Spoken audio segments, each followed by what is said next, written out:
اس وقت ہمارے درمیان اس پروگرام کے مہمان خصوصی اور معزز مہمان ہمارے مخدوم محترم جناب حضرت مولانا محمد شعیب صاحب ندوی دعوت برکاتہم محتمم مدرسہ سید ابو الحسن علی ندوی بہاروپور پرتاپ گڑھ تشریف فرما ہے، اور آپ کا چونکہ آج درس قرآن ہے،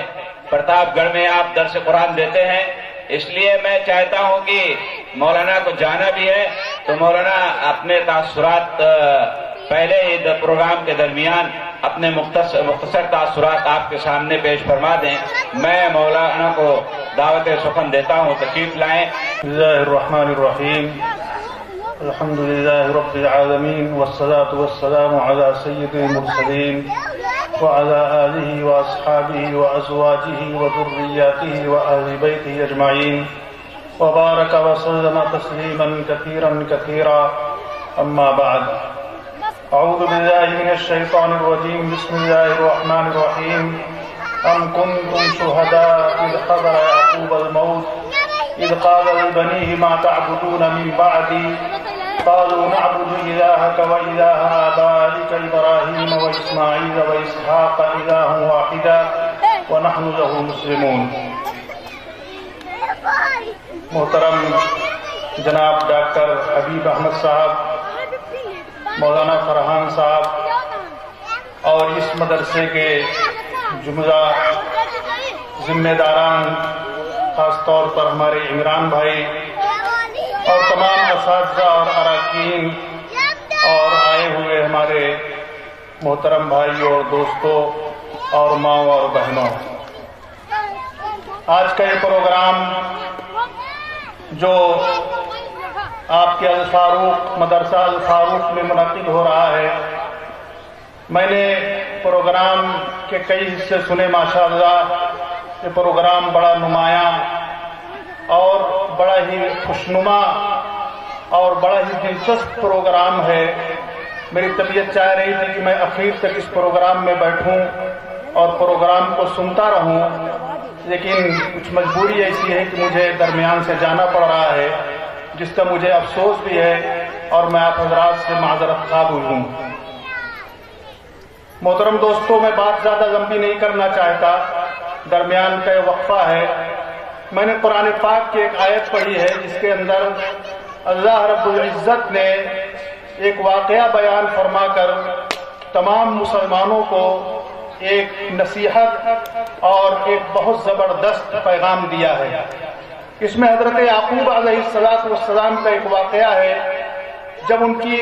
کے انتقال کا وقت قریب آیا تو انہوں نے اپنے خاندان کے تمام افراد کو، اپنے بیٹوں کو، پوتوں کو، نواسوں کو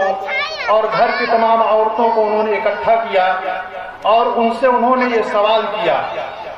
وہ سوال جو انہوں نے کیا وہ بڑا ہی اہم سوال تھا، اور وہ سوال ایسا ہے کہ ہم سب کے دل و دماغ کے اندر وہ سوال ہونا چاہیے کہ ہم بھی اس سوال کو اپنے آنے والی اولاد، اپنے آنے والی نسلوں کے سامنے ہم وہ سوال پیش کریں۔ وہ سوال کیا تھا ان کا؟ ما تعبدون من بعدی۔ پہلے آپ اس بات کا اندازہ کیجئے کہ حضرت یعقوب علیہ السلام کون تھے۔ حضرت یعقوب خود بھی نبی تھے، ان کے باپ حضرت اسحاق وہ بھی نبی،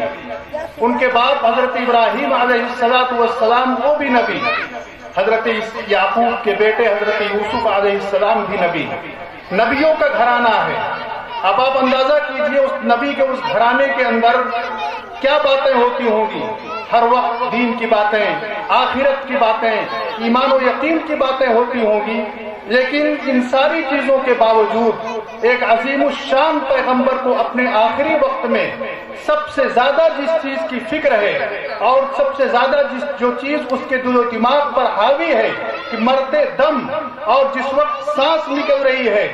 روح نکل رہی ہے، اس وقت بھی اس کو وہ فکر نہیں چھوڑتی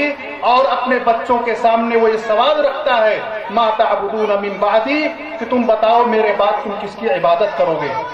میرے بعد تم کس کی عبادت کرو گے۔ ظاہر ہے کہ وہ نبی زادے تھے، نبی کے فرزند تھے، فوراً انہوں نے جواب دیا کہ آپ پریشان نہ ہوں، ہم ایک اللہ کی عبادت کریں گے، اس کے ساتھ ہم کسی کو شریک نہیں کریں گے۔ میرے بھائیوں اور دوستوں، میری ماں اور بہنوں، آج کے حالات میں جو اس وقت ہمارے سامنے سب سے بڑا چیلنج ہے وہ ہمارے عقیدے اور ایمان کا ہے۔ اس وقت اپنے ایمان اور عقیدے کی فکر کرنا اور اس کی حفاظت کرنا اور اسی کے ساتھ اپنی نسل اور اپنے بچوں کی ایمان و عقیدے کی فکر کرنا، یہ ہماری سب سے اولین اور سب سے پہلی ذمہ داری ہے۔ اور اس ایمان اور عقیدے کی حفاظت کا سب سے بڑا جو مرکز ہوتا ہے وہ مرکز ہمارے یہ مدارس ہیں، یہ مکاتب ہیں، اور آپ کے علاقے کے اندر آپ کا یہ اسکول، آپ کا یہ مدرسہ الفاروق آپ کے بچوں کی ایمان اور ان کے یقین اور ان کے عقیدے کی حفاظت کا بہت بڑا ضامن اور یہ اس کا نگہبان ہے۔ آج ایک زبردست چیلنج ہے کہ ہمارے بچوں کے ایمان پر ڈاکہ ڈالا جا رہا ہے، ان کے عقیدے خراب کیے جا رہے ہیں، شرک کی باتیں ان کو مجبوراً ان سے شرک کے کام اسکولوں کے اندر کروائے جا رہے ہیں۔ غیر اللہ کے سامنے ہاتھ جوڑنا، اپنے دین و ایمان اور مسلمانوں کی تاریخ سے اور خاص طور پر حضور پاک احمد مصطفیٰ محمد مصطفیٰ صلی اللہ علیہ وسلم جن پر ہماری جان، ہمارے ماں باپ پر قربان، آج ان کے تعلق سے، حضرت عائشہ رضی اللہ تعالی عنہ کے تعلق سے اور بھی بہت ساری اسلامی تاریخ کے تعلق سے بچوں کے ذہن و دماغ کے اندر بدگمانیاں پیدا کی جا رہی ہیں، ان کے اندر زہر بھرا جا رہا ہے کہ اس جگہ پر پرورش پانے والا بچہ اور وہاں پر پڑھنے والا بچہ اس کا ایمان و عقیدہ محفوظ رہ جائے، آج یہ بہت مشکل ہو گیا ہے۔ اس وجہ سے آج ہماری یہ مدرسہ اور یہ جتنے بھی مکاتب چل رہے ہیں یہ اس وقت ہماری سب سے بڑی ضرورت ہے، ہم ان کی قدر کریں اور اپنے بچوں کو ابتدائی تعلیم ہم اپنے مدرسے کے اندر دلائیں تاکہ وہ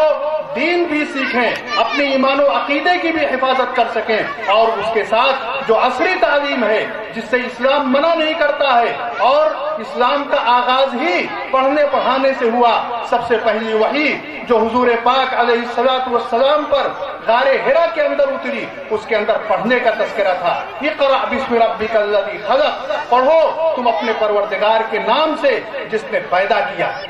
آج دنیا کے اندر پڑھنا پڑھانا تو بہت ہے، بڑے بڑے آپ کو ڈاکٹر مل جائیں گے، بڑے بڑے انجینئر مل جائیں گے، بڑے بڑے حکمراں اور بادشاہ مل جائیں گے، لیکن آج دنیا کے اندر جو کرپشن ہے، آج دنیا کے اندر جو فساد پھیلا ہوا ہے، دنیا کے اندر جو بگاڑ آیا ہوا ہے، دنیا کے اندر جو قتل و خونریزی کا بازار گرم ہے، اس کی وجہ یہ ہے کہ پڑھے لکھوں کی کمی نہیں ہے، پڑھے لکھے بہت ہیں لیکن وہ پڑھنا اور لکھنا ان کا اس میں رب کے ساتھ نہیں ہے، اللہ کے نام کے ساتھ نہیں ہے۔ جب پڑھنا اور لکھنا اور یہ تعلیم یہ اللہ کے نام سے بغاوت پر ہوگی تو اس تعلیم کا نتیجہ یہی ہوگا کہ اس تعلیم سے پھر فساد برپا ہوگا، بگاڑ آئے گا، انسانیت ختم ہو جائے گی، انسانوں کے اندر سے محبت ختم ہو جائے گی، پیار ختم ہو جائے گا، اور پھر ظاہر ہے کہ اس تعلیم کے نتیجے میں پھر بگاڑ آئے گا۔ اسلام نے ہمیں جس علم کی تاکید کی ہے وہ علم یہ ہے کہ تم دنیا کے اندر ہر چیز پڑھو، قرآن بھی پڑھو اور حدیث بھی پڑھو اور طب بھی پڑھو اور سائنس بھی پڑھو، جغرافیہ بھی پڑھو، دنیا کا کوئی علم ایسا نہیں ہے جس کو تم نہ پڑھو، اور مسلمانوں نے پڑھا اور اس علم کو ترقی دی اور دنیا کے اندر اس علم کو انہوں نے عروج تک پہنچایا، لیکن اس علم کی خاصیت یہ ہے کہ وہ علم اللہ کے نام کے ساتھ پڑھتے تھے، اس میں رب کے ساتھ پڑھتے تھے، تو علم دنیا کی تعمیر کا ذریعہ تھا، دنیا کی ترقی کا ذریعہ تھا، انسانوں کے درمیان پیار و محبت کا ذریعہ تھا، جس سے ہمارا سماج اچھا ہوتا تھا، اچھے لوگ پیدا ہوتے تھے۔ آج اس علم کو اللہ کے نام سے کاٹ دیا گیا، رب کے نام سے کاٹ دیا گیا، نتیجہ یہ ہے کہ علم تو بہت ہے لیکن اس علم کے اندر سے انسانیت اور مانوتا، ہمدردی اور خیر خواہی اور یہ ساری چیزیں ختم ہو چکی ہیں۔ آج ہمارے مدارس اور ہمارے اسکول جو اسلامک تعلیم کے لیے قائم کیے گئے ہیں یہ قابل قدر ہیں، اور خاص طور سے آج کے زمانے میں جو حالات اس وقت پورے ملک کے اندر چل رہے ہیں، ان حالات کے اندر یہ مدارس ہمارے جو ہے وہ سمجھیے کہ اسلام کے قلعے ہیں، دین کے پاور ہاؤس ہیں، جیسے بجلی کا پاور ہاؤس ہوتا ہے کہ وہاں سے پورے علاقے کے اندر، پورے شہر کے اندر بجلی سپلائی ہوتی ہے، ایسے یہ مدارس اور مکاتب ہیں کہ ان سے ایمان سپلائی ہوتا ہے، صحیح عقیدہ سپلائی ہوتا ہے، صحیح دین انسانوں کو اور مسلمانوں کو ملتا ہے، اس لیے اس کی ہم قدر کریں۔ باقی پڑھنے کو آپ کچھ بھی پڑھیں، اسلام اس سے منع نہیں کرتا، اسلام اس کی ہمت افزائی کرتا ہے۔ اکبر الہ آبادی نے کہا تھا تم شوق سے کالج میں پڑھو، چرخ پہ جھولو، تم شوق سے کالج میں پڑھو، چرخ پہ جھولو، بس ایک سخن بند ہے عاجز کی رہے یاد، بس ایک سخن بند ہے عاجز کی رہے یاد، اللہ کو اور اپنی حقیقت کو نہ بھولو، اللہ کو اور اپنی حقیقت کو نہ بھولو۔ اکبر الہ آبادی نے انہی کالجوں میں، وہ کالج جہاں پر دین کی تعلیم نہیں دی جاتی، جہاں پر صرف عصری تعلیم دی جاتی ہے، انگریزوں کے زمانے کو انہوں نے سامنے رکھ کر کے کہا تھا کہ یوں فرعون کے بارے میں کہا تھا کہ فرعون ظاہری حضرت موسیٰ علیہ السلام کے زمانے کا ایک بڑا ہی ظالم بادشاہ تھا، جس نے بنی اسرائیل کے بے شمار بچوں کو قتل کروایا تھا، کہ تعلیم کا اثر کیا پڑتا ہے ذہن و دماغ پر، اور تعلیم نسلوں کو کیسے بدل دیتی ہے، انسانوں کو کیسے بدل دیتی ہے، اس کا انہوں نے اثر دکھایا تھا اپنے اس شعر کے اندر۔ اور فرعون کے بارے میں کہا تھا کہ یوں قتل سے بچوں کے وہ بدنام نہ ہوتا، یوں قتل سے بچوں کے وہ بدنام نہ ہوتا، افسوس کہ فرعون کو کالج کی نہ سوچی،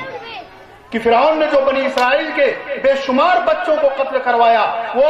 بیوقوف آدمی تھا، جاہل تھا، وہ صرف یہ کر دیتا کہ ایک کالج کھلوا دیتا، ایک اسکول کھلوا دیتا، جس میں وہ اپنے مزاج اور اپنے ذوق اور اپنے عقیدے کی تعلیم کا انتظام کر دیتا، اس کو قتل کی ضرورت نہ پڑتی، وہ سارے بچے خود بخود اسی کے ایمان اور اسی کے عقیدے اور اسی کے ماحول میں ڈھل جاتی ہے۔ تو میرے بھائیوں، یہ تعلیم بچپن کی بہت اہم اور ضروری ہوتی ہے، اور اس کے اندر ایمان پختہ ہوتا ہے۔ ہم اپنے بچوں اور اپنے بچیوں کی ایمان کی فکر کریں اور اس مدرسے کی قدر کریں۔ ہم شکر گزار ہیں اس مدرسے کے منتظمین اور خاص طور سے مولانا فرحان صاحب کے، کہ انہوں نے ہمیں دعوت دی اور اس پروگرام میں شرکت کا موقع فراہم کیا۔ اللہ رب العزت سے دعا ہے کہ اللہ تعالیٰ اسے خوب ترقیوں سے نوازے اور آپ کے آنے کو قبول فرمائے، اور یہ پروگرام کامیاب ہو اور پورے علاقے کے لیے خیر کا ذریعہ بنے۔ وآخر دعوانا الحمدللہ رب العالمین۔